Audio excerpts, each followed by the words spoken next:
The broadcast is now starting. All attendees are in listen-only mode.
Bon, donc on va commencer.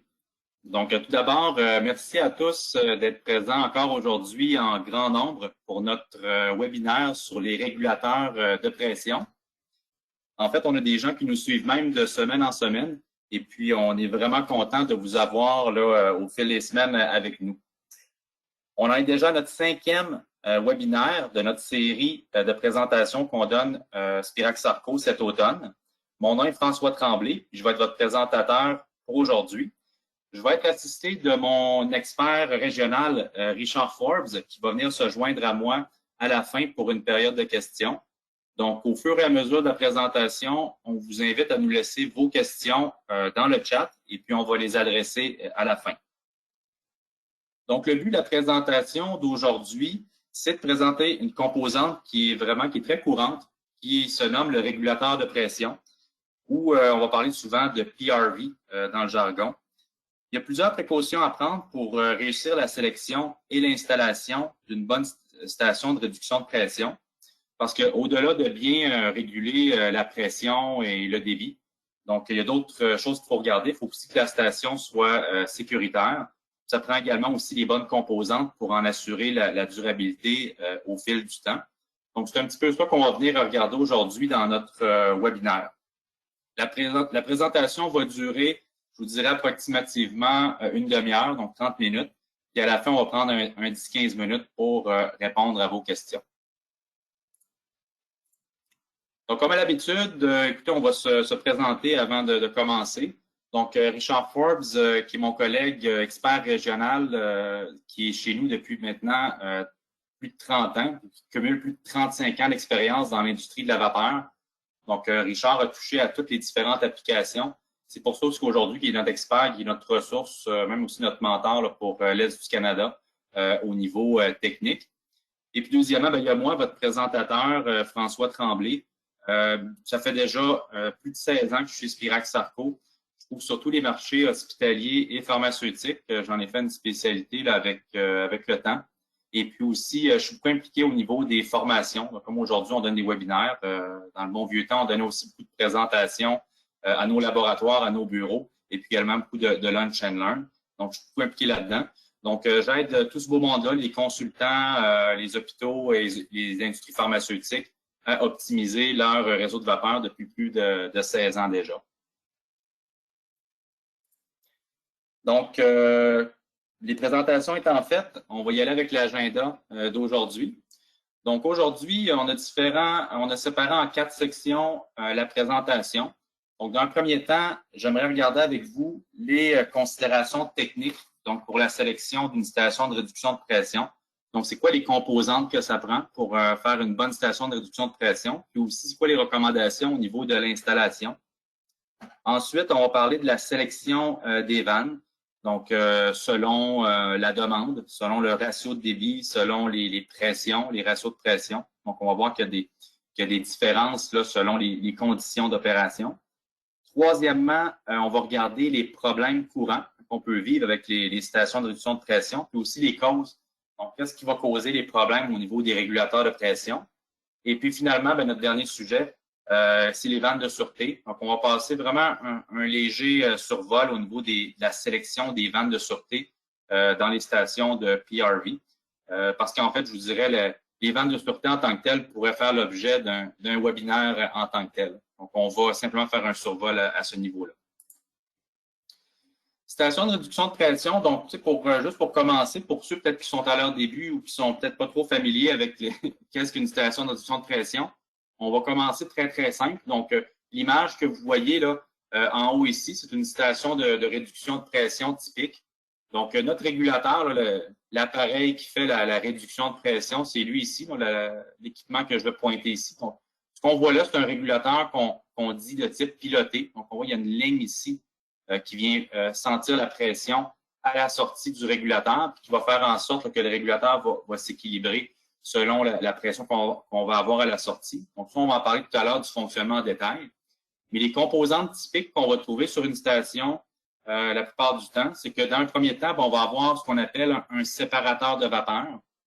Donc, le séparateur va venir vraiment assécher la vapeur et s'assurer qu'on n'ait pas de gouttelettes d'eau qui viennent altérer le régulateur de pression.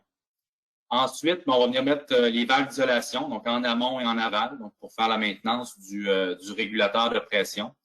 Ensuite, on va remettre un tamis, donc un tamis pour enlever les débris qu'il peut y avoir dans la vapeur, qui peuvent aussi avoir un impact sur le régulateur de pression. On va voir plus loin. Vous voyez, le tamis est comme montré de côté. On va s'expliquer les raisons pour lesquelles il est installé sur le côté plus tard dans la présentation. On va avoir des manomètres aussi d'entrée-sortie, donc pour prendre la pression à l'entrée, pour s'assurer qu'on a la bonne pression. Et puis à la sortie, pour faire le réglage du régulateur, aussi faire le suivi de la pression visuellement. Et puis on va avoir aussi l'autre composante qui est très importante là, pour la santé-sécurité, qui est la vanne de sûreté. Donc ici, là, le vent est montré, si je vous dirais vers le bas, c'est vraiment schématique comme image. Je dirais en général, le vent va partir vers le haut. Donc, dans ce cas-ci, c'est vraiment là, un exemple, là, je vous dirais, qui est schématique. Et puis, dans la liste des composantes en dessous ici, on mentionne bypass, globe valve. On ne va peut-être pas montrer sur cette image-là. Souvent, on va même rajouter un bypass là, au régulateur de pression, donc une tuyauterie de contournement avec une vanne de type globe.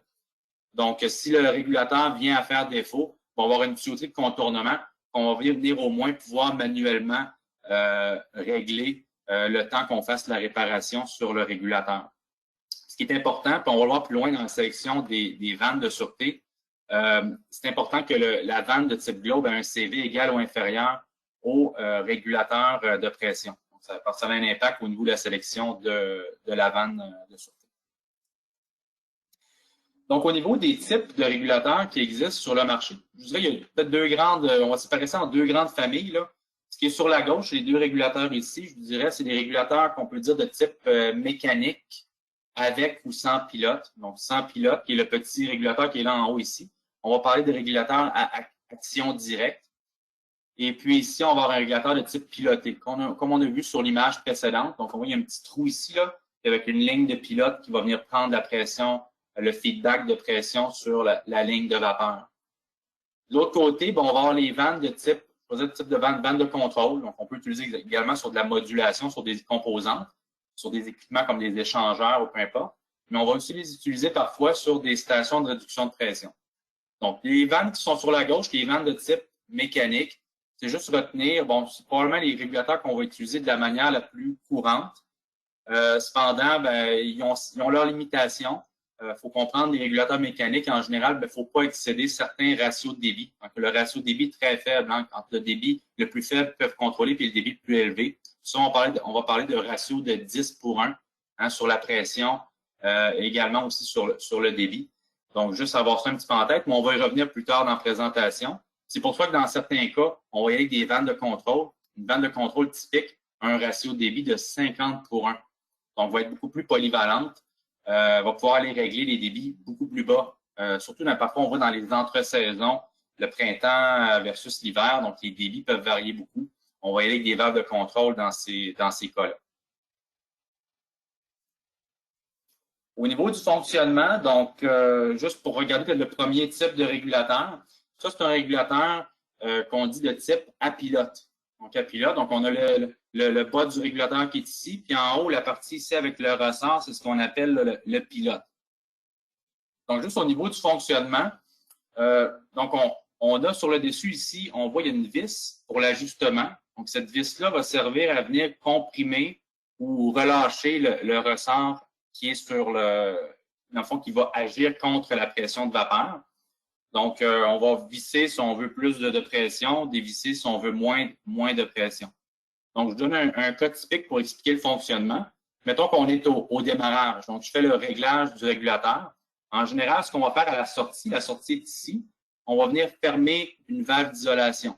Parce que c'est un régulateur, on va venir régler la pression vraiment à zéro charge. Donc, on va fermer une vanne d'isolation.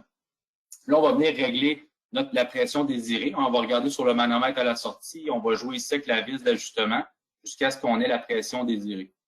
Une fois que tout ça est fait, on va ouvrir la vanne d'isolation à la sortie du régulateur. Et puis là, tout d'un coup, là, la pression à la sortie du régulateur va chuter.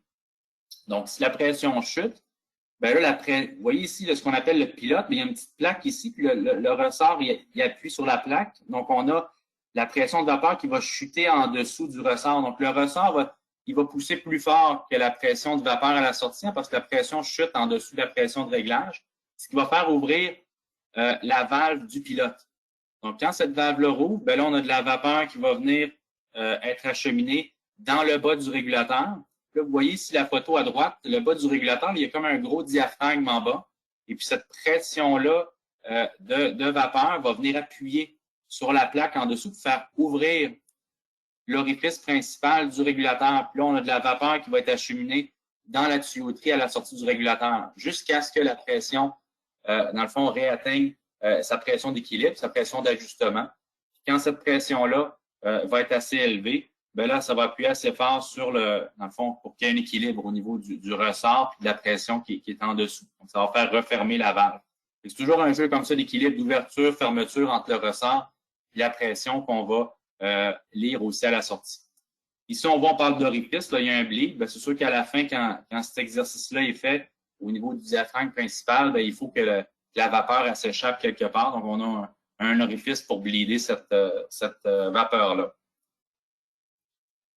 Donc, l'avantage inconvénient du régulateur de type à pilote, donc c'est un régulateur qui reste précis lorsque les conditions de débit changent.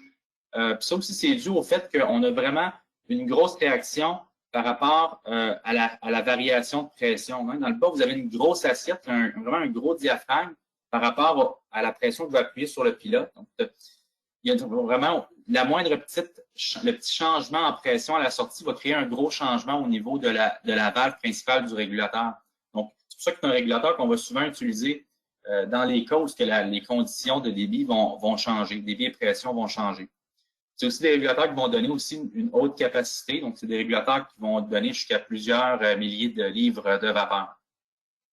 Inconvénient, c'est des régulateurs souvent qui sont sensibles aux mauvaises conditions de vapeur. Donc, si j'ai une vapeur qui est sale ou qui n'est pas particulièrement sèche, souvent ces régulateurs-là vont être plus influencés là, par ces facteurs-là.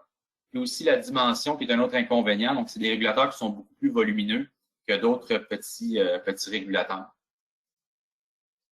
L'autre famille de régulateurs mécaniques, on a les régulateurs qu'on dit à action directe.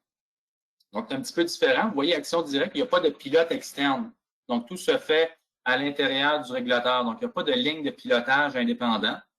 Donc, c'est un petit peu le même phénomène que tout à l'heure quand on vient pour régler le régulateur. Donc, on va venir fermer une valve à la sortie.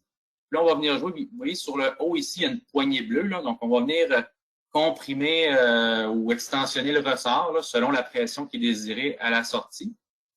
Puis une fois que ça c'est fait, bien là, on va ouvrir la vanne d'isolation à la sortie. Puis là, la pression va chuter. Donc, ce qui va arriver, c'est qu'ici, vous voyez le ressort ici qui est à l'intérieur d'un bello là, ou un soufflet.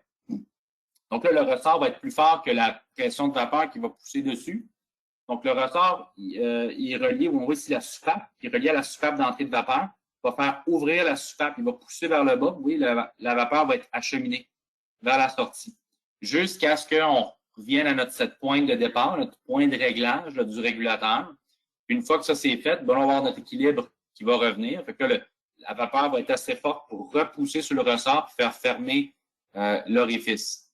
En réalité, cette espèce de jeu-là d'équilibre de pression puis de pression du ressort versus la pression de vapeur, bien, ça se produit tout le temps là, dans un régulateur de pression. Fait que, comme je dirais, c'est un équilibre qui va être atteint au bout d'un certain temps. Ça va autant ouvrir, fermer, puis ce jeu-là va se faire constamment. C'est comme ça un petit peu que le régulateur à action directe fonctionne. Avantages, inconvénients. C'est sûr qu'au niveau des avantages, c'est petit et compact. On va souvent voir ces régulateurs-là, des fois souvent sur les appareils. Donc, ceux qui sont familiers, un peu comme moi avec les hôpitaux, là, on va voir ça souvent sur des appareils comme des stérilisateurs ou des skids, où ce que là, vraiment, là, on a besoin de compacité au niveau du régulateur.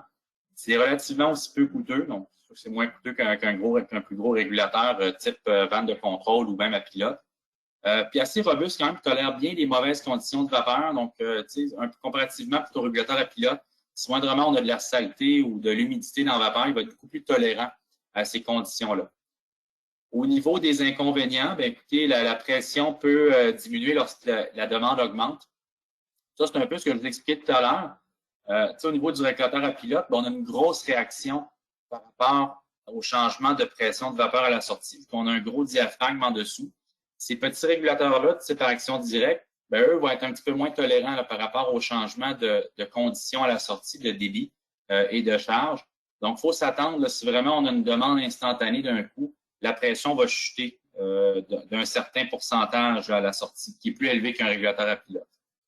Donc, si on a besoin vraiment d'une pression qui est très stable, très précise, peut-être plus y aller avec les régulateurs à pilote. L'autre inconvénient, bien, c'est aussi les régulateurs qui ont une basse capacité. Donc, on ne va pas au-delà de quelques centaines de livres à l'heure avec un petit régulateur comme ça, action directe. Si moindrement on tombe dans les milliers de livres à l'heure, ben là, on va tout de suite tomber avec les régulateurs de type à pilote. Station de réduction de pression simple, donc notre station qu'on a vue au début. Donc, si on respecte un ratio de détente de 10:1, donc, on voit ici là, 125 à 12 PSI, on est à peu près à 10:1. Il y a des gens qui vont pousser un peu leur chance. Là, on voit des fois des réductions qui sont supérieures à ça. C'est pas ce qui est recommandé là, par rapport même au niveau de la précision du réglage et puis aussi au niveau de la durabilité du régulateur. Donc, si vraiment on est à 10:1, on voyait qu'un régulateur comme ça simple, donc le régulateur il est tout seul, pas besoin d'avoir de réduction de pression en cascade, il va être amplement capable de faire le travail là, dans le cas d'une détente simple avec un ratio de 10:1. Là où ça se complique, c'est quand là, on tombe à des ratios peut-être supérieurs à 10:1. Donc, si on donne cet exemple-là ici, là, si on passe de 150 à 10 PSI, là, je dépasse mon 10:1. Donc, 150 PSI à l'entrée, je vais prendre un premier régulateur. Là, je vais essayer de réduire à une pression qui est intermédiaire. 50 %, c'est un bon ratio, de descendre à 75. Et par la suite, là, faire le dernier réglage là, de 75 à 10. Puis là, après ça, alimenter notre réseau à basse pression. Donc, juste retenir, quand on a de la très haute pression à réduire en basse pression, souvent, on va avoir besoin de 2 régulateurs si on est pour excéder le ratio de 10:1. On va voir aussi remarquer entre les deux, vous voyez, il n'y a pas de vanne de sûreté. Hein? Il y a des gens qui vont peut-être poser la question, il y a aussi une vanne sur la sortie. Ben, s'il n'y a pas entre les deux régulateurs un autre embranchement ou qu'on alimente d'autres équipements, c'est simplement un bout de tuyauterie entre les deux régulateurs, mais en réalité, il n'y a rien vraiment à venir protéger là. C'est la raison d'être pourquoi il n'y a pas de vanne de sûreté. Mais si j'avais un autre embranchement, exemple 75 PSI, je pourrais alimenter, par exemple, de la stérilisation, exemple dans un hôpital. Là, peut-être que j'aurais besoin peut-être d'un autre safety valve ici là, pour protéger ces équipements-là. Mais dans ce cas-ci, on assume qu'il n'y a vraiment rien d'autre qui est alimenté entre les deux régulateurs. Ensuite, on a l'autre cas qui est la station de réduction en parallèle. Là, on va parler vraiment de ratio, en termes de ratio de débit. Je vais vous expliquer un peu ce qui se passe, le phénomène. On va souvent parler de station 1/3, 2/3. Donc, souvent, on va venir mettre une des deux valves va être dimensionnée pour 1/3 du débit total. Puis l'autre valve ici, exemple, va être dimensionnée pour 2/3 du débit. Pourquoi on vient faire ça? Bien, souvent, puis surtout au Québec, là, on a du chauffage, on a un hiver.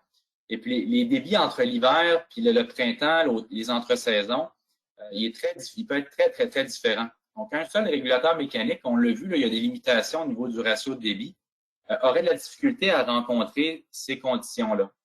Donc, ce qu'on va venir faire souvent, c'est qu'on va venir mettre une vanne qui est plus petite, qui va prendre la charge qu'on dit d'été, la charge estivale ou la charge printanière, ou peu importe. Puis, on va avoir un deuxième régulateur qui va être 2/3, qui va prendre la charge hivernale. Donc, j'ai un premier régulateur, un petit régulateur. Si, mettons, on a un réseau, exemple, à 12 PSI, bien, lui, je vais le régler à 12. Je vais avoir mon gros régulateur, on va peut-être mettre un 2 PSI différentiel. Là, je peux le régler à 10 PSI. Donc, mon petit va opérer jusqu'à ce qu'il maintienne son 12. Et quand on arrive le décembre, janvier, là, la charge de vapeur commence à augmenter. Là, la pression va commencer à chuter à la sortie du régulateur parce qu'il n'y aura pas l'orifice assez gros pour passer assez de vapeur. Là, on va descendre. Puis là, à un moment donné, on va atteindre 10 PSI. Là, pouf, là, le deuxième, le 2/3 va commencer à être enclenché. Donc, on va avoir la deuxième grosse vague qui va venir faire le make-up, va venir donner ce qui manque en termes de vapeur pour maintenir notre pression dans notre réseau. Donc, ça, c'est vraiment ce qu'on vient faire, surtout pour des régulateurs, je dirais, de type mécanique. Comme on a vu au départ, il y a des régulateurs qui existent de type vanne de contrôle qui ont des ratios beaucoup plus grands. Donc, il y a des vannes qui existent pour faire toutes les charges avec une seule valve. Et si on veut s'en tenir à des régulateurs mécaniques, on va souvent voir ce type d'installation-là en parallèle. Bande de réduction et de surplus. Donc, ça, c'est vraiment juste un autre cas où on parle des régulateurs de pression. Parfois, ce qui va arriver, c'est que, puis on l'a vu dans notre webinaire précédent de récupération de flash, pour ceux qui étaient avec nous. Donc, on va récupérer le flash sur le réseau dans un réservoir de vaporisation. Donc, le condensat, le liquide va sortir par le purgeur. Puis, j'ai ma base pression récupérée qui va venir faire un appoint là, à la sortie de mon régulateur de pression. Mais il peut arriver certains cas où je n'ai pas assez de consommation sur mon réseau basse pression. Et puis là, j'ai du flash qui continue d'arriver dans le réseau. Mais là, si je n'évacue pas ce flash-là qui est excédentaire, bien, ma pression va monter. Puis à un moment donné, bien, je vais avoir un safety valve qui va ouvrir. Donc, pour éviter ce phénomène-là, on a des vannes qu'on dit de surplus, qui est exactement, en passant, c'est le même principe là, que le régulateur de type mécanique à pilote. Simplement que le pilote est un petit peu différent, donc il y a un raccord qui est différent, puis on vient de prendre à l'entrée. Donc, il va venir réguler la pression à l'entrée. Si j'ai 12 PSI de réglage, bien lui, on va peut-être le régler peut-être à 14 PSI. Et puis, si la pression augmente jusqu'à 14, peut-être même 13, là, bien, il va commencer à ouvrir, il va commencer à envoyer l'excédent de vapeur à l'extérieur pour éviter de pressuriser le réseau. Ça serait un autre cas là, ça, de vanne mécanique. L'autre composante qui est importante au niveau des stations de réduction de pression, on l'a vu là, dans tous les schémas qu'on a regardés précédemment, il y a toujours un séparateur de vapeur avant les régulateurs. Ce séparateur-là, il y a vraiment une importance qui est capitale. Parfois, on va voir des gens, ils vont venir mettre un purgeur sur un tamis. Là. Franchement, un tamis, son rôle, c'est de venir retirer vraiment les débris dans la ligne. C'est pas un séparateur de vapeur pour enlever l'eau. Donc, ça prend vraiment cette composante-là. Parce que la vapeur ne veut pas, puis encore une fois, je reviens encore à nos webinaires précédents, ceux qui étaient là, la vapeur, elle n'est pas 100% sèche dans un réseau de vapeur saturée. Donc, il y a toujours des gouttelettes d'eau à l'intérieur. C'est important de venir retirer ces gouttelettes d'eau-là avant qu'elles arrivent au régulateur. Donc, j'ai une vapeur qui circule peut-être à 80 pieds seconde dans ma ligne de vapeur. Si je n'enlève pas ça, bien, les gouttelettes vont toujours venir frapper dans mon régulateur et ils vont faire une espèce d'effet un peu de sandblast, là, mais avec de l'eau. Puis là, on va venir éroder notre régulateur, puis on ne pourra pas assurer sa durabilité dans le temps. Donc, c'est vraiment un instrument qui est capital. Venir l'installer vraiment à l'entrée de chaque station de réduction de pression. Et puis en dessous, ici, on voit on a l'eau qui sort, fait qu'on a un purgeur de vapeur qui va récupérer le liquide. Notre vapeur va rentrer à l'entrée, frapper les chicanes, et puis va faire le tour ici, puis là, va venir sortir à la sortie. La vapeur va être sèche. On peut rajouter sur le dessus, c'est un point haut ici, donc dans certains cas, on va recommander de mettre un purgeur d'air, donc ça nous fait un point haut pour venir retirer l'air du système. C'est une photo, un peu un exemple de qualité de vapeur. Donc, on voit en haut ici à gauche une vapeur qui serait de mauvaise qualité. Hein, on a ouvert un orifice. On sait qu'avec notre formation qu'on a eue sur le flash, en théorie, quand on réduit la pression, on devrait avoir une partie de l'eau qui devrait flasher. Dans ce cas-ci, on voit qu'on rouvre la valve sur le réseau, puis ça ne sort pas transparent comme en bas. Là. Tout de suite, c'est blanc. Ça veut dire que j'ai une vapeur qui est assez humide. Et l'effet, on le voit ici sur la droite.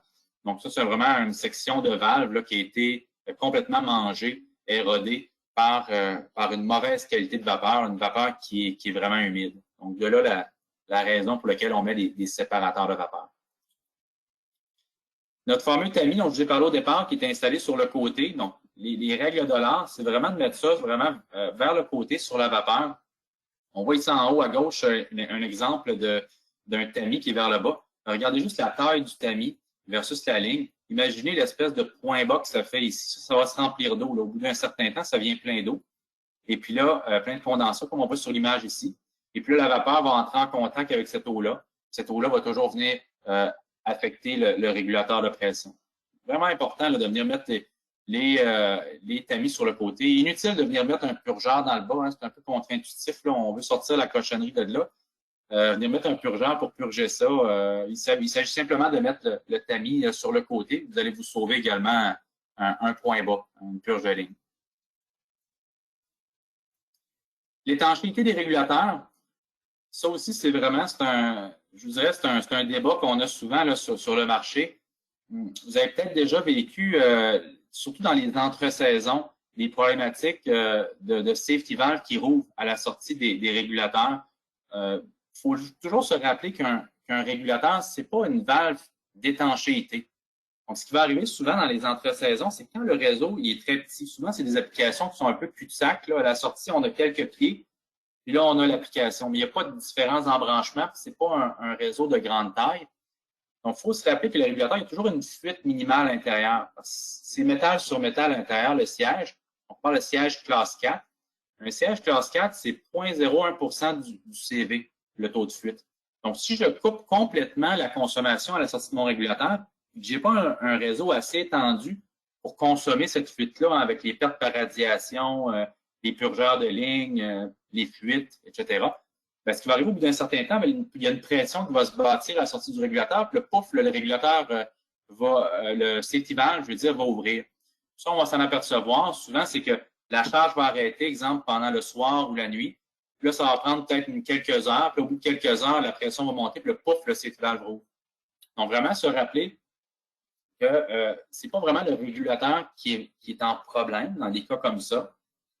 C'est vraiment l'application. Ça, on a des solutions pour ça, pour vraiment assurer l'étanchéité du régulateur quand vraiment on a une application qu'on pourrait dire le cul-de-sac.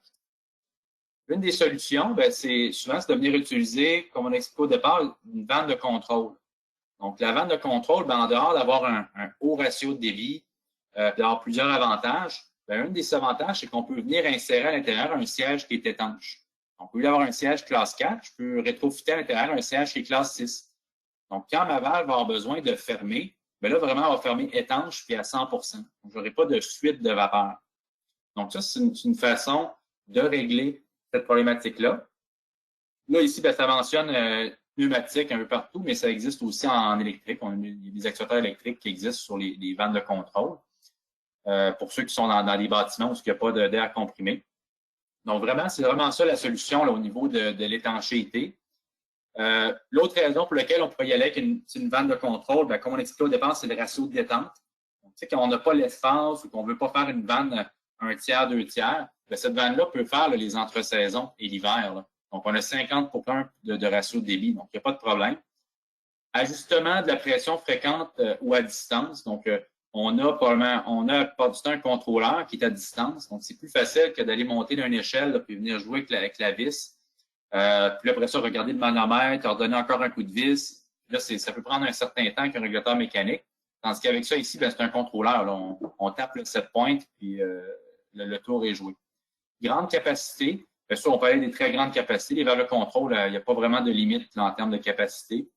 On a une variété également de CV. Ça, c'est très intéressant. Donc, selon la demande, on peut venir faire varier la capacité, l'orifice à l'intérieur d'un certain diamètre, ce qu'on ne peut pas faire avec les régulateurs mécaniques. En fait, on ne peut pas le faire à l'infini. Précision, bien, beaucoup plus précis que des régulateurs mécaniques.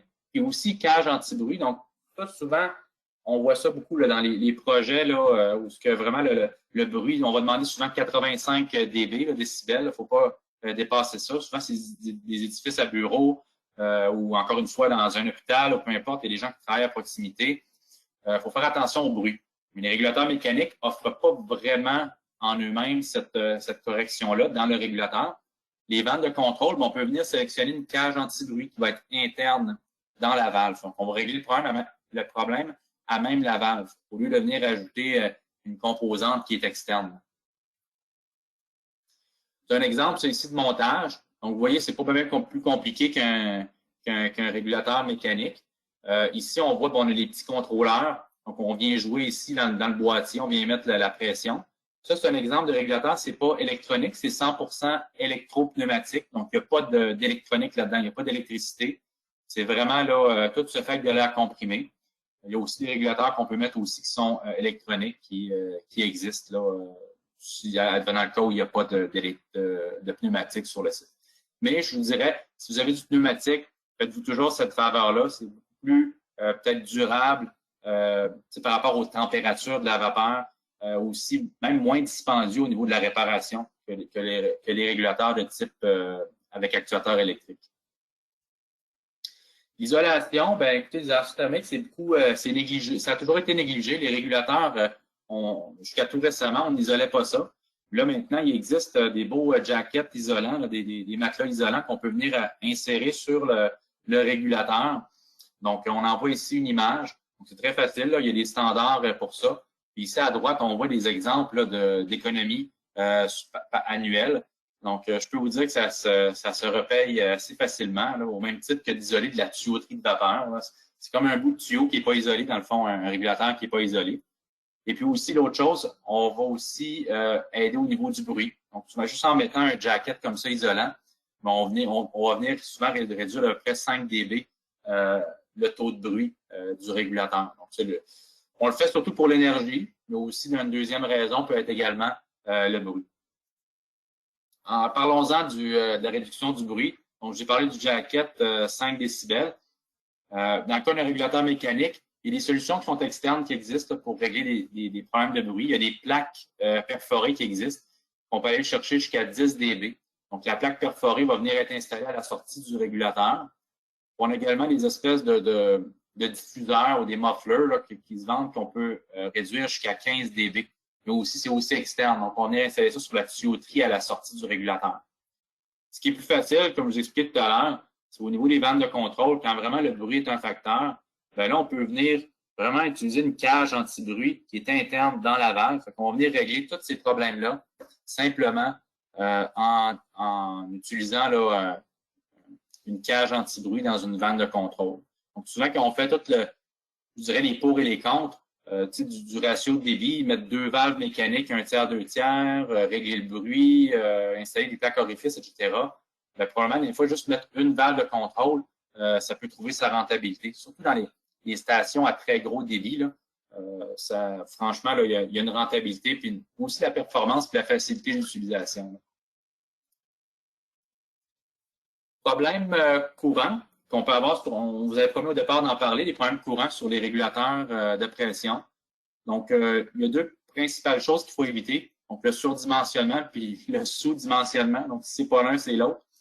Dans le cas d'un surdimensionnement, ce qui va souvent se passer, c'est qu'on va avoir une vanne qui va cycler. Une vanne qui va cycler. Donc, la vanne va se mettre à faire du hunting. Donc, elle va ouvrir, fermer. L'orifice de la valve va être trop gros par rapport à la demande. Donc, aussitôt qu'elle ouvre, il y a trop de vapeur. Aussitôt qu'elle ferme, ben là, il faut qu'elle ouvre. Elle peut toujours être en train d'ouvrir puis fermer. On va avoir du hunting. La valve va avoir une usure prématurée. Usure prématurée, bon, ça le dit. Potentiel de fuite sans demande, ben, c'est sûr que là, le 0,01% qu'on a parlé, il va être encore plus élevé. On va faire encore plus comment je dirais, overshooter la pression à basse demande. Surdimensionnement de la vanne de sûreté. Sur la vanne de sûreté, ben, est en fonction du régulateur. Donc, plus mon régulateur va être gros, plus ma vanne de sûreté va être grosse. Coût d'achat et d'entretien, c'est sûr que c'est plus élevé. Perte d'énergie de surface parce que j'ai une plus grande surface. Sous-dimensionnement, ben écoutez, on va manquer de capacité, ça c'est facile à déduire. Chute de pression également parce que j'ai pas assez de vapeur qui passe à travers mon régulateur. Le bruit aussi, parce que tu veux pas un régulateur qui est trop dimensionné, là, comment je pourrais dire, vraiment sur la coche, va faire plus de bruit qu'un régulateur qui va fonctionner à un certain pourcentage de sa capacité. On va avoir de la haute vitesse aussi à l'intérieur de l'érosion. Puis encore une fois, de l'usure prématurée. Dans les 2 cas, l'usure prématurée est une issue. Fait que des problèmes courants aussi, juste rapidement, point de purge en amont. Souvent, on va avoir des lignes qui ne sont pas purgées en amont. Ça prendrait un purgeur dans ce cas-là qui est ici, parce que sinon, on va toujours avoir de l'eau en amont de mon régulateur. Application cul-de-sac dont je vous ai parlé. Vous voyez, on a notre application ici qui est modulante avec une vanne, puis on a notre régulateur. On a juste cette longueur de tuyauterie-là. Fait que mon 0,01%, ben, il va faire monter dans le temps de le dire la pression entre les deux ici. Puis là, on risque d'avoir des problèmes. S'il y avait un safety valve ici, probablement qui monterait en pression et qui viendrait ouvrir. De la saleté, c'est aussi un problème. Avoir des bons tamis. Au niveau des tamis, là, il y a avec des perforations très fines. Donc, du 100 mèches, pas du 20 mèches, vraiment avec une perforation très fine pour éviter les problèmes. Puis, vapeur de mauvaise qualité, ben là, si on rouvre comme ça là, un des tuyaux capillaires sur le régulateur puis ça sort de l'eau, ben bon, ça veut dire que notre ligne est noyée ou notre vapeur est de très mauvaise qualité. Ça aussi, ça peut venir influencer le fonctionnement du régulateur. Petit problème là, en parallèle, là, souvent qui peut arriver aussi sur les régulateurs, c'est la vapeur surchauffée. Juste faire attention. quand vous avez des fortes réductions de pression, on peut créer de la surchauffe à la sortie du régulateur. Donc, faire attention, particulièrement dans les hôpitaux où on va venir alimenter des stérilisations. Souvent, on va demander de ne pas excéder une certaine surchauffe. Donc, si vous êtes pour réduire de beaucoup la pression de vapeur, soyez conscient qu'il y a une certaine surchauffe qui va se faire. Dans certains cas, si la pression, comme dans 100 à 15, la surchauffe va être assez, je dirais, négligeable, même qu'elle va nous aider, là, elle va augmenter la qualité de la vapeur. Mais si, mettons, vous êtes dans une industrie lourde, là, un papetière, etc., vous réduisez, je ne sais pas, de 200 PSI à 15 PSI. Là, c'est peut-être plus important de commencer à la regarder. Ça va peut-être prendre des désurchauffeurs ou d'autres composantes comme ça à la sortie pour corriger la température de la vapeur. Dans la sécurité, vraiment rapidement, notre dernier sujet, comme je vous ai dit, ça pourrait faire l'objet d'un webinaire en tant que tel. Mais la vanne de sûreté, écoutez, on va faire juste des points principaux qu'il faut regarder au niveau d'une station de réduction de pression. Donc, au niveau des sélections, première chose qu'il faut regarder, bien, il y a deux sections qui existent. Hein. Section 1, section 8, hein, dans le code ASME. Section 1, rapidement, c'est pour les applications avec feu, comme les bouilloires. Donc, c'est ça qu'on va utiliser, les sections 1 sur les bouilloires pour les safety valves. Section 8, c'est les autres applications. Donc, sur les réseaux de distribution, sortie des régulateurs, sur les équipements, on va y avec des valves de type section 8. Donc, section 1, bon, je ne vais pas rentrer dans tous les détails, on parle à peu près de 3 d'accumulation. Section 8, 10 d'accumulation. Donc, section 1, à 3 vraiment, là, la vanne va décharger son plein débit à 10 sur un réseau. Donc, c'est un petit peu plus réactif là, sur une chaudière. Mais comme je vous dis, on pense même chez nous à faire un webinaire uniquement sur les safety valves. Je ne veux pas trop m'étendre là-dessus pour aujourd'hui. Juste vous rappeler, là, section 1 pour les chaudières, section 8 pour les réseaux. Exactement. Question d'ajustement. Donc, juste une règle de l'art jusqu'à 70 PSI. Allez-y avec 5 PSI de différentiel par rapport à la pression d'opération. Plus de 70 PSI, ben là, on va commencer à prendre 10 de la pression de réglage. C'est un petit peu ça la règle de l'art. Jamais dépasser la pression maximum indiquée sur la plaque d'identification de l'équipement. En effet, c'est ça qui va nous indiquer même la pression, on va dire, de réglage du safety valve. Donc, si j'ai un équipement qui peut prendre 60 PSI, je peux pas avoir un safety valve qui est réglé à 65. Donc, c'est vraiment ça qui va déterminer la pression de réglage du régulateur. Pas du régulateur, mais du safety valve. L'autre petit point à regarder, puis je ne veux pas non plus rentrer aujourd'hui dans le détail de la sélection des safety valves, mais un point qui est important, c'est qu'il existe des chartes en ASME pour la sélection de vannes de sûreté. Vraiment faire attention au niveau des tuyauteries de contournement, les bypass, parce que si vous avez un régulateur de pression et que vous avez un bypass, bien, la sélection de la vanne de sûreté à la sortie va être en fonction du plus petit des deux. Donc, juste faire attention de ne pas y aller avec, typiquement, les vannes d'isolation, ils ont des CV beaucoup plus élevés que les vannes de réduction de pression. Donc, si vous avez, par exemple, un régulateur de pression à 1 pouce, n'allez pas mettre une gate valve à 1 pouce sur le bypass. En fait, parce que là, c'est le moins restrictif des deux qui va devenir votre sélection. Donc, souvent, on va y aller avec une vanne qui a un diamètre ou même 2 diamètres de moins que le régulateur sur le bypass, où on va essayer juste de matcher les CV pour que le CV du bypass soit légèrement inférieur à celui de la vanne de pression. Justement pour que la sélection se fasse avec la PRV et qu'on ne vienne pas surdimensionner notre vanne de réduction de pression. Donc ici, je dirais, c'est la charte typique là, ASME. Donc, on va y revenir dans un autre webinaire, la sélection des safety valves en tant que tel. Même, je vous dirais qu'on va vous le donner pour information. On recommande aussi de nous contacter là, pour la sélection de vannes de réduction. C'est vraiment de safety valve. C'est vraiment une question je dirais, de sécurité, juste pour être sûr de vos sélections. Là. Et rapidement, juste pour l'installation, faire attention, toujours mettre un coude d'égouttement sur les sorties de vannes de sûreté. Parce que la vanne, quand l'eau ne veut pas, ben, ça condense, ça fait de l'eau. On ne veut pas qu'il y ait de l'eau qui reste sur la sortie du régulateur, de la safety valve, voyons, pour éviter d'avoir de la corrosion ou même pour éviter de faire un geyser. La prochaine fois qu'elle va ouvrir, si la tuyauterie est pleine d'eau, ben, écoutez, on va avoir un geyser à la sortie. Donc, mettre ce qu'on appelle un coude d'égouttement ou un drip pan elbow, là, avec une petite tuyauterie de drainage qui va venir drainer l'évent. Et aussi être sûr de bien supporter, surtout pour les grosses safety valves. Là, tu sais, quand on est rendu avec des safety valves 6 par 8, là, des gros diamètres, bien, écoutez, la décharge, là, juste la décharge de la safety valve va créer une force de réaction. Fait que vraiment s'assurer que l'évent est bien supporté, puis vraiment faire un bon calcul aussi des forces de réaction au niveau de l'évent. C'est un peu comme une fusée, là, on va pousser d'un côté, puis là, ça va pousser, il va y avoir une force dans l'autre sens de réaction. Donc, ça, c'est vraiment là, à prendre en considération au niveau du support là, des safety valves. Donc, on en est rendu aux questions. Je crois que j'ai dépassé un petit peu le temps. Là, je suis désolé. Mais juste avant que je commence avec Richard à prendre les questions, juste vous rappeler qu'on a un prochain webinaire qui s'en vient le 12 novembre. Donc, ceux qui sont avec nous toujours, ben, s'il vous plaît, revenir nous rencontrer. Et puis, pour les autres, ben, dégazage thermique, qui est le prochain sujet, le 12 novembre.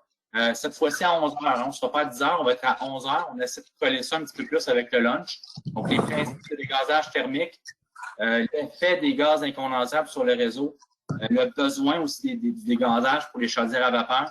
Aussi l'importance, ça c'est nouveau, là, l'importance pour les stérilisations dans les hôpitaux. De plus en plus, les gens vont regarder les gaz incondensables pour la stérilisation. Donc, ça va être notre prochain sujet. Donc, Richard, est-ce que tu es avec moi au bout de la ligne? Oui, bonjour tout le monde. Bonjour François, tu m'entends bien? Oui, je t'entends bien, Richard. Super, merci. Alors, merci François de ta présentation, c'était très bien. Et puis, je remercie encore tout le monde d'être là. Encore une question qu'on a ici. Tu as répondu un peu à cette question-là, mais je vais peut-être rajouter quelques détails sur le problème de surpression des safety valves. Pourquoi ma safety valve a pop et a pop? Tu as répondu quelques questions, mais je vais me résumer en quelque part. On va se répéter et rester répété dans tous nos webinaires. Vous avez remarqué qu'on appuie beaucoup fort sur le séparateur de vapeur. La qualité de vapeur ou l'eau contenue dans la vapeur est importante au niveau des valves parce que lorsque la valve est soi-disant surdimensionnée ou opère à basse charge qui est très très près de son siège, l'eau mélangée avec la vapeur, ça fait que ça coupe, c'est comme on coupe les sièges, c'est très érosif. À ce moment-là, ben, on vient briser l'étanchéité de la vanne de réduction de pression, puis ils sont là, tôt ou tard, la safety valve va, comme on dit, popper en bon québécois. On se répète encore parce que dans les nouveaux systèmes d'installation, on n'a plus ce qu'on avait des systèmes d'antan avec des chaudières qui ont des gros volumes de vapeur à l'intérieur. On est aujourd'hui des chaudières avec des volumes de vapeur très, très compacts. On travaille beaucoup nos réseaux en instantané, fait que c'est important d'avoir une bonne qualité de vapeur. D'autant plus aussi les saletés, les tamis, on va le répéter encore, utiliser des tamis à faible crépine, c'est une importance capitale. Lorsqu'on a ces deux éléments-là en face de notre valve, ça devrait être comme un gaz, puis ça va être très, très bien, ça va durer très, très longtemps normalement. L'autre point, ben, tu l'as dit, un cul-de-sac, lorsque le régulateur de pression est trop près de la vanne de contrôle aussi, il n'y a pas de déperdition de chaleur, puis à un moment donné, il y a une surpression à cause de l'étanchéité de la valve, c'est une classe 4. Souvent aussi, on va mettre l'ajustement du régulateur de pression trop proche de l'ajustement de tarage de la safety valve. Souvent, on va mettre le régulateur à 13-14 livres, puis la safety valve est à 15 livres. On ne donne pas de chance à ce moment-là lorsque la valve réagit. Ce qui est killer aussi, ce qu'on voit souvent, on voit les valves de solénoïde, des valves de fermeture rapide. Ça aussi, c'est très difficile pour garder une étanchéité.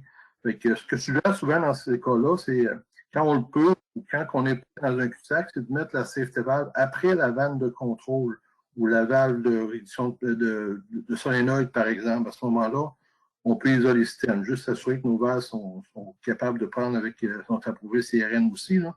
Mais c'est un petit truc qu'on peut faire aussi. Et puis, un autre petit truc, c'est que si on est vraiment mal pris, comme tu disais, on peut mettre une valve haute limite pour une valve de fermeture à distance on-off en amont de la valve qui coupe la vapeur totalement lorsqu'on n'a pas besoin ou aller fermer notre vapeur sur notre réseau manuellement sur notre valve lorsqu'on n'a pas d'utilisation l'été. Donc ça, c'est des petits points importants, c'est le régulateur de pression. L'autre question que j'ai, François, ça concerne les safety valves. Est-ce que je peux connecter deux safety valves ensemble? Oui, on peut le faire si les deux sont ajustés à la même pression. On fait simplement additionner les deux surfaces de sortie pour trouver notre diamètre correspondant pour qui va aller à l'extérieur. Mais aussi, l'autre question, c'est qu'on ne peut pas connecter un safety valve dans un autre évent, tel que dans un réservoir de condensat ou un réservoir de vidage. Ça, c'est totalement interdit. Puis la sortie au toit, on a toujours pensé que notre sortie de safety valve doit être dirigée dans un endroit sécuritaire. Si on sort sur le côté, s'il y a des passants à côté, on ne fait pas ça. C'est juste penser de ne pas brûler personne aussi sur un toit. On va le mettre suffisamment haut pour que pas encore quelqu'un sur le toit ne pas se faire brûler. Il faut toujours penser à la sécurité lorsqu'on fait la sortie de nos évents. Et puis, l'autre question, François, j'avais ici, c'est la dernière question. Comment on doit ajouter le régulateur de pression? Bien, souvent, on va avoir tendance à ajouter notre régulateur de pression lorsque le système est en opération. Simplement penser qu'on fait l'ajustement de régulateur de pression lorsqu'il n'y a pas de charge. En fait, ce que je veux dire, c'est qu'on a rempli notre réseau de vapeur, mais on ferme nos consommateurs, on ajuste notre pression à la pression requise, puis après ça, là, on va ouvrir les consommateurs. Si à ce moment-là, on manque de charge ou manque de pression, des chutes de pression, ça veut dire peut-être que notre valorisation de pression manque de capacité. Si on essaie de le recompenser, augmenter la pression, bien à ce moment-là, lorsque le système va fermer, on va retomber en sous-pression. C'est vraiment remplir le réseau sans capacité ou sans charge. François, je n'avais pas d'autres questions. Je ne sais pas si tu en as d'autres de ton bord. Oui, il y en a une autre. Écoute, je ne sais pas si tu peux répondre. Là, si le réseau est basse pression, est-ce que le bypass est conforme, même si les soudures ne sont pas conçues pour de la haute pression? J'essaie de cerner la question un peu. C'est que, je ne sais pas si tu peux me répéter ou tu veux répondre, François. En fait, quand on a un réseau qui est basse pression, est-ce que mettons que tu fais un bypass, si le bypass est conforme, même si les soudures ne sont pas conçues pour la haute pression? Le bypass, c'est un petit peu. C'est un peu une bonne question. J'aimerais essayer que tu la répondes pour moi, François. Je ne sais pas si je la sens pas la question. Ce que je vois rapidement, je ne peux pas y répondre à 100%, mais dans le cas je dirais, d'une station, ce qu'on réduit de haute à basse pression, c'est sûr qu'il y a une partie du bypass qui va être exposée à haute pression. Là. Oui, bien, il faut que ça aille. Déjà là, cette partie-là, il faut qu'elle soit conçue pour la haute pression. C'est comme un régulateur de pression, en fait. Là. Oui, absolument. C'est ça. Sinon, écoute, un réseau qui est basse pression, si la safety valve est à 15 sur le réseau, je ne me trompe pas, Richard, c'est pas un réseau qui est classé sous pression. C'est ça. C'est la vanne qui est le bypass. En réalité, celle-ci doit être classée CRN. Elle doit être son CRN. Ça doit être classé sous pression parce qu'elle maintient la pression en avant. Mais tout ce qui est après, réduit, devient basse pression. Mais c'est sûr que le bypass doit être capable de soutenir la haute pression en amont, c'est sûr. C'est ça. Donc, parfait. Écoute, c'est la dernière question qu'on avait, Richard, pour aujourd'hui. On va remercier tout le monde de leur présence. Encore une fois, ils étaient très nombreux aujourd'hui. Et puis, on se revoit le 12 novembre prochain pour parler de dégazage thermique. Merci beaucoup tout le monde. Puis, à la prochaine. Merci beaucoup. Au revoir.